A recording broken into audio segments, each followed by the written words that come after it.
I'm just showcasing my simple dialogue system. I've spent the past 3 days working on a fully text editable runtime dialogue system. So you can see I have no files or anything, and these two objects are my dialogue objects essentially, like my speakers from what I'm calling them in my code to, and this is, I don't know if you'll be able to see this, but it's going to this path, the script. And these objects hold their current dialog position, it holds a structure, it holds the current dialog or the upcoming dialog prompts, and we can use this to hold our position in this dialog even if we leave and go back and go forth from it. So I'll just show you what these text files look like. So we have two here, text1 and text2. So in text1, it looks like this is how I'm laying it out. I'll briefly go over the blueprints in the back end of this, but it won't be an in-depth tutorial or anything like that. So the way I do this is I've set up a parser within my within a blueprint script within a C++ file which links to a blueprint script. Then so we parse this, so we get our prompts, and these fill in these relevant data tables, these relevant structs. And you can see we'll get our text received, our phone. I'll actually just go into the editor and show you what it looks like, just so we can open it up side by side. So what these look like is the following.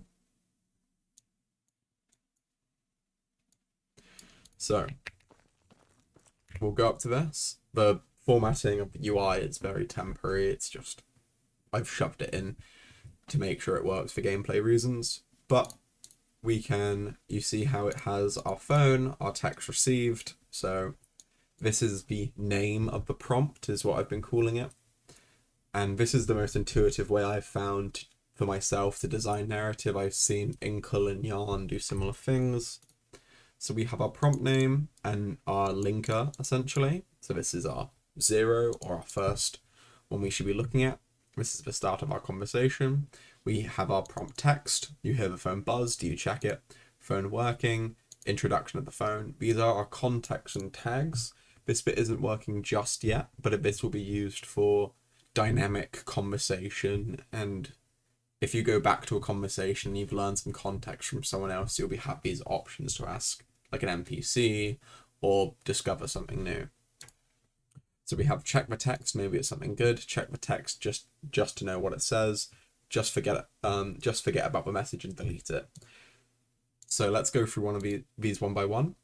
So you can see this is our speaker, fuck it fine, which is the dialogue which will show up here. And these are our context and tags which hold no value at the moment.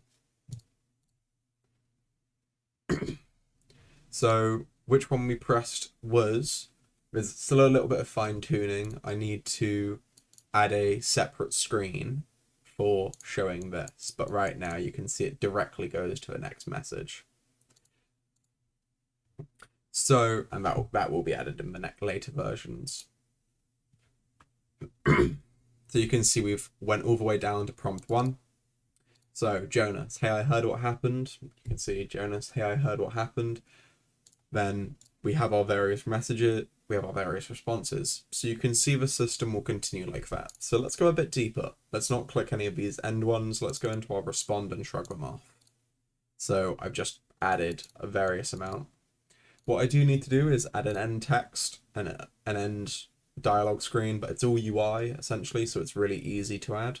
I just wanted to show the main gameplay and the main system working, and the parser. So you can see it just resets because end, it doesn't know what end is. It's looking at string values, not integers. So it sees end and gets confused and goes right back to the top, which is actually quite good. So you can see if we close this, if we go back into it, now it's on our, you check the message 1 here. Go into it. We're still on that 1.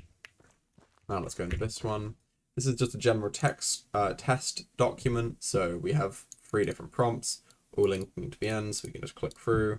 You can see they all go to the next ones. And yeah, that's my simple but very effective dialogue system. It's taken about 3 days of work and a couple days of research, but I think this is at a point where it could be used to develop narrative for a game without having to go in it through massive AI dialogue trees. It means it all self-contained scripts, which I think is a little bit nicer for narrative writing rather than using Excel documents and CVS files. It's just my preference. So yeah, I hope this is something cool. I find this really cool. And yeah, cheers for watching.